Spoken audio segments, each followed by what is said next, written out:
기도하시겠습니다. 은혜가 풍성하신 하나님 감사합니다. 오늘 주일 예배가 우리가 함께 모여서 찬양과 경배를 드리게 하시니 감사합니다. 특별히 우리 찬양팀, 성가대 그리고 또 모든 곳에서 수고하시는 분들, 또 이 자리에 나와서 하나님의 말씀을 사랑하여 귀가 열린 분들 하나님 함께해 주시고, 특별히 이 시간에 저의 입술을 주장하여 주시어서 하나님의 말씀을 전할 때에 오직 주님의 말씀만 전할 수 있도록 저희의 심령을 주님께서 함께하여 주시옵소서. 감사하며 우리 주 예수 그리스도의 이름으로 간절히 기도하옵나이다. 아멘.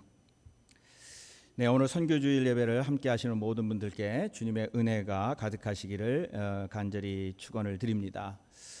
오늘은 저희가 선교주일로 이렇게 지킨다고는 했는데 사실 특별하게 어떤 프로그램을 만들어서 이렇게 하는 것은 올해는 저희가 준비를 못했습니다.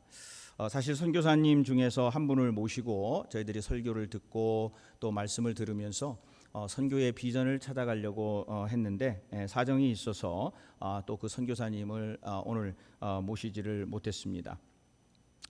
그러나 저희들이 선교하는 마음으로 또 오늘 돼지 저금통이라고 그러죠. 아마 저희들이 그렇게 실행은 많이는 못했습니다만은 가지고 계신 동전을 모으셔서 또 오늘 가지고 오셔서 그거를 우리가 재단에 지금 드리고 저희들이 함께 예배를 드립니다. 작은 일이라지만 저희들이 그 마음 또 그 실천하는 마음이 하나 둘 모이게 되면 하나님께서 큰 축복과 은혜를 더하여 주실 줄로 믿습니다. 내년에도 분명히 선교주일을 우리가 지킬 텐데 지금부터 또 생각하시고, 꼭 동전이 아니더라도 여러분들께서 대개 이제 많은 교회들이 일불 하루 뭐 이렇게 한다든가 이런 식으로 해서 지폐를 모아가지고 그거를 이제 선교주일에 선교 헌금으로 하시는 분들도 많이 있습니다.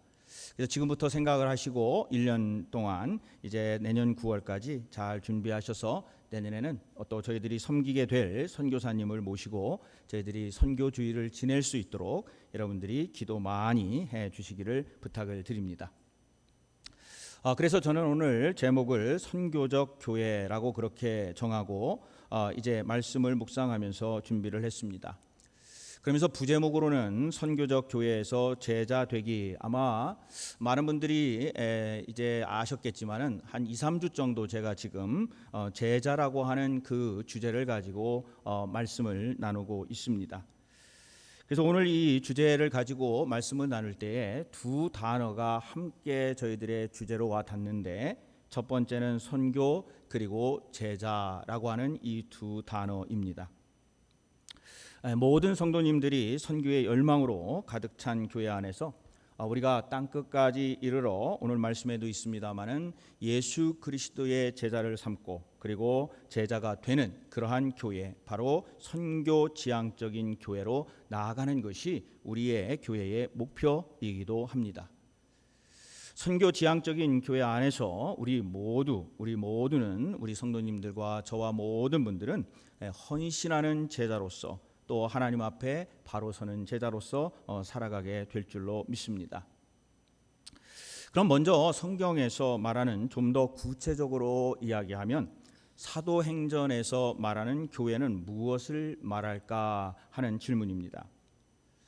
우리가 다른 많은 곳에서 교회에 대한 정의를 내리고 있지만 특별히 사도행전에서의 이 주제는 교회에 관한 주제로 되어 있습니다.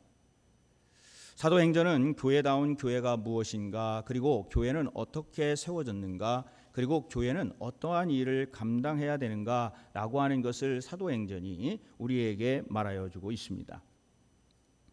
먼저 교회는 사도행전에서 이야기할 때 성령 공동체다 이렇게 이야기를 합니다. 사도행전에서 이렇게 명령을 내리게 되는데, 사실 그 명령이라고 하는 게 여러 가지가 있지만 사도행전 1장 8절에 보시면 땅끝까지 이르러 내 증인이 되라 라고 그렇게 명령, 즉 선교의 명령을 내리고 있습니다. 몇 번 말씀드리지만 명령이라고 하는 것은 해도 되고 안 해도 되는 것이 아니라 꼭 우리들이 must 해야만 되는 것이 명령입니다. 그래서 증인이 되라 라고 이렇게 명령을 내리는데, 사실은 이것이 첫 번째가 아니라 두 번째 명령입니다. 그러면 첫 번째는 뭐냐면 오늘 읽은 본문 앞쪽으로 가서 4절을 보시면 성령을 기다려라 라고 하는 명령이 먼저 나옵니다. 4절에 뭐라고 말씀을 하시냐면 사도행전 1장 4절에 이렇게 말씀을 합니다. 예루살렘을 떠나지 말고 내게서 들은 바 아버지께서 약속하신 것을 어떻게 하라? 기다리라 라고 그렇게 말씀을 합니다. 그러면 아버지 하나님께서 약속하신 것이 무엇인가? 무엇을 기다리라는 말인가? 바로 그 기다리라고 하는 것은 성령을 기다리라 하는 겁니다. 그래서 4절과 8절을 이어보면은 성령을 기다리고 그 성령을 받고 나아가 증인, 즉 증인이 되어서 다른 사람들에게 그 말씀을 전하여라 라고 이렇게 오늘 말씀하신 명령을 요약할 수가 있습니다. 우리가 사도행전 하면은 제일 중요하게 여기는 것이 성령입니다. 그래서 사도행전을 가리켜서 성령행전이다 이렇게 이야기하기도 합니다. 그래서 이 성령을 통해서 교회가 탄생이 되고 그 교회는 선교의 전선에 세워지게 되고 그리고 교회가 실제로 선교할 수 있는 능력을 무엇으로? 성령의 능력으로 그 모든 것을 감당할 수 있는 공동체, 그곳이 어디냐? 바로 교회이다는 겁니다. 그래서 만약에 이 교회에서 성령을 모르고 그냥 선교를 한다면은 그것은 그냥 자선단체가 하는 그러한 것과 같은 것이지 사실 선교라고는 그렇게 말할 수가 없습니다. 그래서 우리가 동전을 모으든 선교 헌금을 하든 모든 것에는 성령의 역사하심이 있고 그 성령의 역사하심을 믿는 사람들이 그 선교를 위해서 우리가 함께 그 일을 감당해 나가는 겁니다. 그래서 이 사도행전에서 교회는 선교를 위해서 태어난 공동체라고 이야기해도 과언이 아니라 하는 얘기입니다. 그래서 사도행전의 교회, 아니 우리 모든 교회들은 전도와 선교를 위해서 세워졌고 그리고 선교함으로 인해서 우리는 존재하고 주님께서 부활하셔서 제자들에게 처음 하신 말씀이 뭐냐? 바로 이 선교 명령이라 하는 겁니다. 요한복음 20장 21절 저희들 함께 보시겠습니다. 우리 함께 읽습니다. 시작. 예수께서 또 이르시되 너희에게 평강이 있을지어다. 아버지께서 나를 보내신 것 같이 나도 너희를 보내노라. 사실 이 말씀이 교회라고 하는 것, 모이고 흩어지는 교회라고 하는 그 말씀의 중요한 핵을 이루고 있습니다. 그래서 이 말씀에서 보면은 우리들이 누구로부터? 예수 그리스도로부터. 예수 그리스도는 하나님 아버지께서 예수 그리스도를 이 땅에 보내셨고 그 예수 그리스도께서 우리를 세상으로 보내신다 하는 겁니다. 그래서 이 말씀 속에서 가장 중요한 의미가 있는데 그것은 뭐냐면 예수님께서 우리를 파송하셨다는 겁니다. 어디로 파송하셨습니까? 세상으로 우리를 무엇으로? 선교사로 파송하셨다. 그러니까 결국 우리는 뭐냐? 우리는 세상의 선교사로, 미셔너리로, 즉 하나님의 말씀을 성령 안에서 하나님의 말씀을 들고 예수 그리스도의 복음을 전하기 위해서 세상으로 파송된 선교사가 누구냐? 바로 우리 자신들이라 하는 겁니다. 그래서 이러한 믿음과 신앙을 함께하는 선교적 교회는 건강한 교회가 될 수밖에 없습니다. 선교적 교회에서 그리스도인 개개인의 신앙이 성숙하여질 뿐만 아니라 건강한 교회가 되고 그 건강한 교회는 화평한 교회가 되고 오늘 여기에도 아까 요한복음 20장 21절에도 말씀하신 것처럼 너희에게 평강이 있을지어다. 그 말씀을 먼저 하셨어요. 그리고 아버지께서 나를 보내신 것 같이 나도 너희를 보내노라. 그러니까 평강이 그 안에 평화로운 교회가 있고 그 안에 은혜가 넘치게 되고 그 은혜가 넘친 성도들은 바로 세상으로 나아가 사람들을, 즉 모든 믿지 않는 이들에게 하나님의 말씀을 전하고 그 말씀 따라서 살아가니 그것이 건강한 교회가 아니면 어떤 게 건강한 교회인가 하는 겁니다. 사실 이 목회를 하다 보니까 많은 교회들을 이제 저도 파송을 받아서 담임 목사로 목회를 지금 25년 정도 하고 있는데 사실 이 교회마다 조금씩 선교에 대해서 중점을 두는 그 중점도가 좀 다릅니다.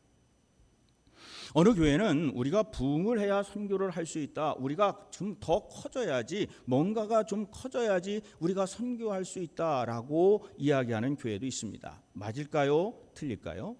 OX 문제입니다. O일까요? X일까요?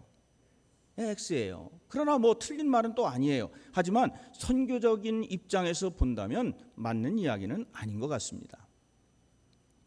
내부 지향적인 교회들, 선교 지향적인 교회가 아니라 내부 지향적인 교회들은 교회가 아무리 커져도 선교를 할 수 있는 DNA가 그곳에 생기지가 않아요. 그래서 우리는 선교에 대한 어떤 마음을 가지고 갈수록 그 선교의 교회로, 그 교회가 크든 작든 자립을 했든 못했든 중요한 것이 아니라 우리들의 구조와 우리들의 생각과 우리들의 신앙의 믿음의 방향이 어디로 가야 되느냐, 선교 지향적인 교회로 나아가야 된다 하는 겁니다. 자, 그러면 선교적 교회란 뭘까? 우리가 좀 더 깊게 요약을 하면 선교적인 교회란, 지금까지 말씀드린 걸 요약을 하면 선교 지향적인 교회를 말하고 받은 은혜와 축복을 통로가 되어서 계속 나누면서 살아가는 교회, 그것이 뭐냐? 바로 선교적 교회입니다. 어떤 상황 가운데서도 선교 사명을 포기하지 않으면 하나님께서 그 교회는 축복하실 수밖에 없어요. 왜? 하나님의 명령을 따르는 그 교회에 하나님이 축복의 손길을 뗄 리가 없다 하는 겁니다. 선교적 교회로서 사명을 충실히 감당할 때 하나님께서는 분명히 그 교회를 책임져 주시고, 하나님께서 명령하신 그 명령을 따라서 그 일을 행하는 성도와 교회에게는 하나님께서 그들에게 모든 것을 채워 주실 줄로 믿습니다. 그런데 여기에서 꼭 좀 한 가지 명심해야 될 게 있어요. 우리가 선교를 하든 목회를 하든 무슨 사역을 하든 간에 우리는 개인적으로 한 사람이 그 일을 감당할 수가 없다는 겁니다. 팀을 이루어야 돼요. 그래서 원팀으로, 팀도 그냥 이렇게 저렇게 막 하는 것이 아니라 하나의 팀으로, 원팀으로 목회하는 것이 바로 교회, 선교의 현장에서 이루어져야 된다는 거예요. 선교의 명령에 전적으로 헌신하는 교회가 선교적 교회라고 한다면 모든 교회의 한 사람 한 사람이 같이 함께 원팀이 되어서 목회자나 성도나 모든 사람들이 그 선교적인 교회를 향하여 한쪽으로 한 팀이 되어서 그 일을 감당할 때 뭐예요? 바로 그 일들을 감당해 낼 수가 있습니다. 바로 이것이 원팀, 팀워크입니다. 여러분 축구를 좋아하시는지 모르겠어요. 요즘 한국에서 그 축구 때문에 뭐 여러 가지 이런저런 얘기가 많이 있던데, 축구 감독 중에 여러 사람이 있습니다. 우리가 좋아하는 뭐 감독, 뭐 다 각자 또 다르시겠지만은 다 다른데, 여러분 살딩크라고 하는 별명을 가진 축구 감독이 있는데 누군지 아십니까? 살딩크. 네, 박항서 감독이라는 분입니다. 자, 이분이 베트남 축구팀을 물론 이제 우리 그 월드컵에서 코치도 했지만은 이분이 베트남 축구 대표팀을 5년간 이끌면서 굉장히 큰 성과를 이루었어요. 그래서 이 사람 앞에 많은 수식어들이 붙는데 박항서 매직이라는 그러한 별명을 가지고 이제 그 베트남 대표 감독에서 은퇴를 하게 됐습니다. 몇 년 전의 일이죠. 이 박항서 감독은 동남아 월드컵이라고 불리는 AFF컵에서 우승 한 번 그리고 준우승 한 번을 기록하고 그러한 뛰어난 업적으로, 여러분 우리가 잘 여기서는 그런데 이 베트남에서는 아주 국민 영웅이 바로 이 박항서 감독이라고 합니다. 그래서 이 사람한테 이제 기자가 물었어요. 박항서 감독님의 그 리더십이 뭘까? 많은 사람들이 포용의 리더십이라고 이렇게 이야기를 합니다. 이렇게 물으면서 뭐라고 물었느냐면, 이 말에 대해서 박항서 감독 본인은 어떻게 생각하십니까? 이렇게 물었어요. 그때 이 박항서 감독이 이런 말을 했습니다. 뭐 리더십 그런 거 잘 모른다 나는. 다만 선수들에게 진정성 있게 대하려고 하고 말이 안 통해서, 당연히 이제 통역이 중간에 있었잖아요. 말이 안 통해서 주로 쉽게 마음을 전달하는 건 악수와 같은 그러한 간단한 스킨십이었다. 그러면서 이 사람이 그러한 간단하면서도 악수와 같은 스킨십을 통해서 이 팀을 하나의 원팀으로 만드는데 아주 최선을 다해서 그 일을 감당하게 했다 하는 겁니다. 저도 기억이 나는데 박항서 매직 베트남 스즈키컵 우승이라는 신문 기사가 2018년도 연말에 이렇게 났던 그런 기억이 납니다. 저도 관심이 있어서 히딩크 감독, 박항서 감독 뭐 이런 분들의 리더십을 저희 스스로가 공부하면서 이분들이 어떻게 이러한 일들을 이뤄낼 수 있을까? 그것도 자기 나라가 아니라 다른 나라에 가서, 히딩크는 한국에서, 이 박항서는 베트남에서 다른 나라에 가서 이러한 어떤 리더십을 가지고 어떻게 이렇게 훌륭한 일들을 해낼 수 있을까? 저도 많이 연구를 했습니다. 이 박항서 감독이 그 팀을 이끌고 2018년도 아세안 축구연맹 AFF 스즈키컵 동남아 국가대항전 결승에 저도 봤는데 2차전에서 말레이시아를 1대0으로 이깁니다. 그리고 그들의 수건이었던 10년 만에 이제 우승컵을 거머쥐게 됐어요. 얼마나 아주 엄청난 그러한 사건이 베트남에서 일어난 거죠.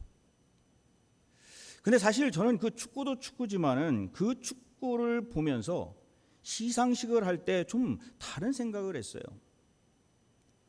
이 축구를 보면은요, 월드컵 2022년도에도 그랬고, 이 월드컵을 보면은 우승한 선수들이 시상대에 올라가는데, 여러분 한번 생각을 해보세요. 우승한 이 선수들이 월드컵에서는 뭐 어디든지 그 올라가는데 그 메달을 받을 때 그 축구장 경기에서 뛴 11명만 올라가는 게 아니더라고요. 한 번도 축구장을 밟아보지 않은 그 후보들, 또 감독들까지도 그 시상대에 올라가서, 물론 트로피는 하나인데 메달을 모두 다 하나씩 받는 거예요. 제 생각에는 그걸 이렇게 보고 있을 때 참, 저 열심히 뛴 친구들만 메달을 받아야 되는 거 아닐까? 왜 저 후보로 저 벤치에 앉아 있었던 저 사람들에게도 그 월드컵이든 뭐든 우승을 했을 때 그들도 나가서 그들과 함께 왜 메달을 받는 것일까? 왜 그렇습니까? 한 팀이니까 그래요. 한 팀이니까. 그들이 후보이든 뭐든지 간에 그들이 한 팀으로, 그들이 팀워크를 이루고 그들이 하나가 돼서 어디에 있든지 간에 그들이 하나로 그곳에 거기에 있기 때문에 그들이 나가서 그 메달을 받는 거예요. 그럼 우리 목회는 어떨까요? 우리 사역은 어떨까요? 우리 속회는 어떨까요? 우리 선교회는 어떨까요? 제가 보기에는 교회도 목회도 선교도 모두 다 마찬가지예요. 팀워크입니다. 팀워크. 같은 경기에 같은 그곳에 함께 있어서 어쩌면은 많은 사람들 중에서 어느 사람은 가서 이 축구 선수들처럼 뭐 90분을 다 뛰는 친구도 있고 30분만 뛰는 친구도 있고 아예 축구장에 발도 들여놓지 못하는 후보도 있지만은, 그러나 원팀이에요. 후보로 앉아있는 사람들은 열심히 응원하고 함께하고 괜찮아 패스가 미스하더라도 괜찮아 잘 될 거야 라고 응원해주면서 그 팀을 하나로 만드는 겁니다.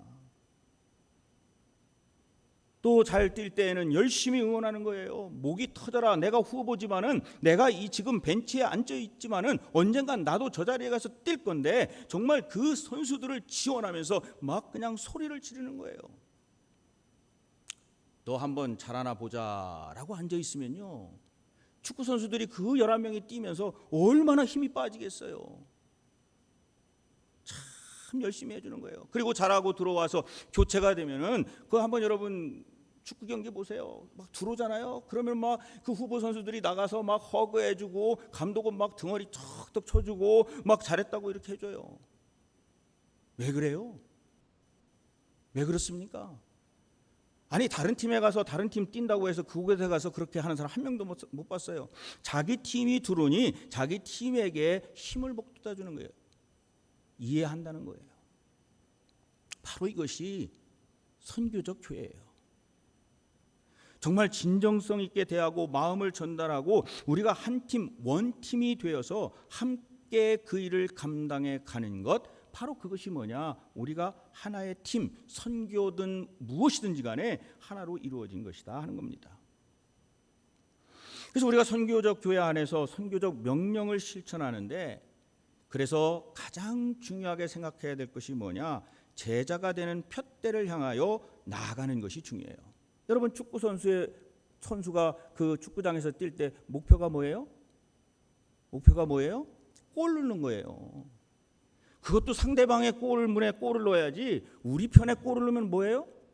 우리 편에 점수가 올라가는 게 아니에요. 그 골 넣었다고 골이 다 같은 골이 아니에요. 우리한테 넣으면은 상대편에게 점수가 올라가는 거예요. 그래서 우리는 예수 그리스도의 푯대를 향하여, 그곳을 향하여 나아가는 거예요. 왜 그렇습니까? 예수님께서 그 일을 하셨기 때문이에요. 예수님이 그 일을 감당하셨어요. 지난 주일에도 조금 말씀을 드렸습니다마는 예수님께서 하신 목회는 사실 간단해요. 제자 만드는 거였어요. 예수님께서 하신 목회는 다른 것이 아니라 제자가 되라, 그리고 또 뭐예요? 가서 제자를 삼아라 하는 것이 그 목표였어요. 그래서 먼저 제자가 되라, 그것도 권능을 받은 능력 있는 제자가 되라. 마가복음 1장 17절입니다. 여러분 스크린에 나오면 한번 같이 해보실까요? 시작. 예수께서 이르시되 나를 따라오라. 내가 너희로 사람 낚는 어부가 되게 하리라 하시니. 예수님께서 나를 따라오라고 그랬어요. Follow me. 근데 지난주 기억나시죠? 그냥 follow me, 무리가 아니라 뭐로 따라오라고요? 제자로 따라오라고 했어요. 그러면서 오늘 말씀 여기에 1장 17절에 마가복음에 보니까 사람 낚는 어부, 이거 다 아시잖아요. 사람 낚는 어부가 뭐예요? 전도하고 선교하는 제자로 나를 따라오라라고 말씀을 하세요. 그러면서 뭐라고 말씀을 하시느냐? 제자 삼아라 그러는 거예요. 그것도 그냥 말씀하신 게 아니라 땅 끝까지 이르러, 땅 끝까지 이르러 나의 증인이 되라. 즉 그곳에 어느 곳에든지 가 제자를 삼아라. 마태복음 28장 19절입니다. 너희는 가서 모든 민족을 제자로 삼아라고 그렇게 말씀을 하세요. 이제 예수님이 승천하시게 됐어요. 그러니까 제자들이 그럴 거 아니에요. 예수님, 우리들한테 마지막 한마디 해주세요. 그러면 예수님 저 같으면은 야, 니네들 잘 살아라, 돈도 많이 벌어라, 행복해라. 예수님 뭐라고 그랬어요? 그런 말이 아니었어요. 너희는 가서 모든 민족을 제자 삼아라. 마지막 말씀이었어요. 우리는 그 예수님의 명령, 그 부르심에 응답하여서 우리들이 해야 될 건 뭐냐? 제자가 되고 제자가 삼는 겁니다. 그것도 그냥이 아니라 오늘 예수님의 성령을 받아서, 아까 먼저 가서 제자를 증인이 되라고 하시기 전에 먼저 성령을 기다리라 라고 말씀하신 이유가 여기에 있는 거예요. 우리의 힘으로 하나 할 수 없어요. 여러분 전도해 보신 분은 아시겠지만요, 우리의 힘으로 전도한다고 그 전도가 되는 거 아니에요. 기도하고 그분들을 위해서 함께하고, 그리고 하루하루 살아가면서 주님의 제자로 정말 그 성령이 충만함을 받고, 그리고 전도하고 또 전도하고, 선교하고 또 선교하고, 사역하고 또 사역하고, 뭐가 우선이 돼야 된다고요? 성령의 능력을 받는 거예요. 여러분 지난 주일날 엄청 더웠어요. 설교 하나도 기억 안 나시죠? 더워가지고요, 저도 무슨 얘기했는지 기억이 안 나더라니까요. 이 더위를 안 타는 제가 아주 지난주에 설교 끝나고 나갔는데 온 몸이 다 땀으로 젖은 거예요. 온 몸이. 그래서 제가 스스로 생각을 했어요. 내가 허약해졌나? 허약해진 게 아니고, 아니 104도인가 105도가 됐는데 뭐 에어컨 아무리 틀어봤자 그거 아무 소용도 없더라고요. 그냥 온 몸이 다 젖었어요. 그래서 제가 이제 유튜브를, 여러분 혹시 주중에 유튜브 한 번씩 더 들으세요? 꼭 한 번씩 더 들으세요. 저도 제 설교가 기억이 안 나가지고 다시 들었어요. 이 더위에 어떠한 말씀을 전했을까? 우리 성도님들이 어떻게 이 말씀을 들으셨을까? 다시 봤어요. 지난주에 했던 말씀을 잠깐 보면은 이런 거예요. 예수님께서 말씀하신 게 뭐냐? 제자 삼으라는 거예요. 똑같아요, 오늘 말씀하고. 그래서 제가 말씀드린 게 우리가 T성서대학을 이야기하면서 재생산, 리프로덕션이라는 말씀을 드린 거를 여러분 아마 기억하실지 모르겠습니다만 기억하실 줄로 믿습니다. 재생산하는 거예요. 이게 뭐냐? 전도예요. 이게 뭐냐? 선교예요. 제자가 되어서 또 제자가 그 다른 제자를 또 섬기는 거예요. 그리고 그 제자가 그냥 와서 거기에서 그냥 우리 교인으로 있는 것뿐만 아니라 그 제자가 또 제자가 되어서 제자를 삼고 그 제자가 또 제자를 삼고 그래서 재생산되는 그러한 교회. 그런 교회가 뭐예요? 우리가 추구하는 교회예요. 우리 성도님들 올해의 새해 특세 주제가 뭐였는지 기억나십니까? 한번 스크린에 나오나요 혹시? 우리 스크린도 기억을 못하나 본데. 예, 축복의 통로라는 거였어요. 축복의 통로. 우리가 생각할 때까지 우리 스크린이 기다렸네요. 축복의 통로. 여러분 새해에 그 많은 일들이 있었는데 그 축복의 통로가 뭐냐면 하나님께서 우리를 불러주셔서 그 하나님께서 우리에게 말씀하시는 그 축복의 통로가 되자라고 하는 것이 바로 우리가 새해에 그 일을 감당하였던 바로 그거였습니다. 여러분 이 축복의 통로가 된다고 하는 것은 사실 쉬운 일이 아니죠. 축복의 통로가 된다는 것은 내가 하나님으로부터 축복을 받았으면 그 축복이 나에서 머무르는 것이 아니라 그것이 어떻게 되는 거예요? 다른 이들에게 또 그 축복을 전달해 주는 것이 바로 축복의 통로가 되는 겁니다. 그래서 이 선교적인 교회라고 하는 것은 다른 것이 아니라 우리가 제자가 되어서 우리가 제자를 삼고 그리고 제자를 삼은 사람들이 그 제자들이 또 나가서 그 제자를 삼는 그래서 항상 우리가 제자가 되고 그리고 제자를 삼고 그리고 제자가 또 되는 재생산의 일 그것을 쭉 이어갈 수 있도록 통로를 만들어 주는 것이 뭐냐? 바로 선교요 전도예요. 그래서 우리 교회가 하나님의 은혜로 우리가 또 다른 분들이 오셔서 함께 이곳에서 하는데 우리 특별히 새 가족들 정말 많이 오셨어요. 그러면 먼저 교회에 오셨던 분들이 해야 될 일이 있는데 그분들이 해야 될 일은 새롭게 새 가족이 된 분들에게 그분들이 다른 교회에서 신앙생활을 하셨던 안 하셨던 그것이 문제가 아니라 저희 교회에서 우리와 함께 신앙생활을 하면서 함께 제자가 되고 그 제자가 된 사람들이 또 나가서 축복의 통로가 되어서 또 제자를 삼는 그러한 일들을 감당할 수 있도록 모두가 다 함께 일을 하는 겁니다. 그래서 이 선교적인 교회라고 하는 것은 우리한테 상당히 중요합니다. 그리고 우리는 여기에서 머무르는 것이 아니라 하나님께서 주신 그 사명을 받았으니 그 사명을 우리가 또 다른 사람들과 함께 나누고 우리는 제자가 되어 제자 삼고 제자가 또 되어가는 재생산의 그 축복의 통로에 우리가 함께 그곳에 있어야 됩니다.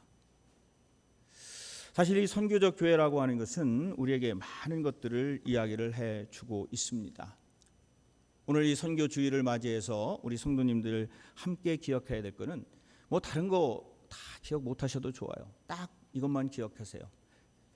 제자 되고 제자 삼고 그리고 또 제자가 되는 재생산 그리고 그 일을 감당하는 축복의 통로가 우리가 그리고 우리 교회가 되는 것. 그래서 우리 성도님들 모두가 다 하나님의 말씀을 들고 나아가서 축복을 전하시고 그리고 화평한 마음으로 살아가시고 제자가 제자를 삼는 축복의 통로가 되시기를 예수님의 이름으로 간절히 축원을 드립니다.